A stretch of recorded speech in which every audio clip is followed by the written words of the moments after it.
જગદીશ વિશ્વકર્મા જે રિમોટ કંટ્રોલથી ચાલતા ભાજપના પ્રમુખ છે, જેઓને બોલવાનું ભાન નથી, મહિલા માટે શું બોલવું શું ન બોલવું એ એમની પક્ષની અને એમના પોતાની વિચારધારા હોઈ શકે છે.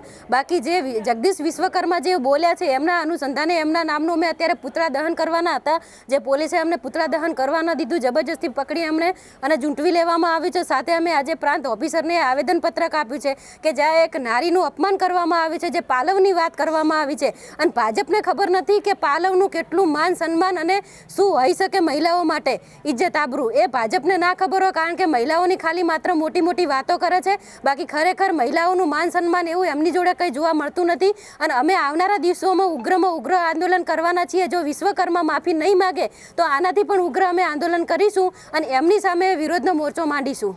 ફરિયાદની માંગ કરી છે. ફરિયાદ જે કંઈ બીએનએસની કલમ લાગુ પડતી હોય એના અનુસંધાને જે મહિલાનું એક અપમાન કરવામાં આવ્યું છે અને અભદ્ર અને વિભત્સ શબ્દમાં જે એમને પ્રયોગ કર્યો છે સાડીના પાલવનો, એને લઈ અને જો માફી નહીં માગે તો એમના ઉપર કાયદેસર રીતે કાર્યવાહી બીએનએસની જે તે કલમો લાગતી હોય એના અનુસંધાને એફઆઈઆરની માંગ કરી છે. અને એફઆઈઆર માગવામાં નહીં આવે તો અમે ઉચ્ચ કક્ષાએ જઈ અને ધરણા કે જે કંઈ પ્રોગ્રામ કરવાના થશે અમે કરીશું.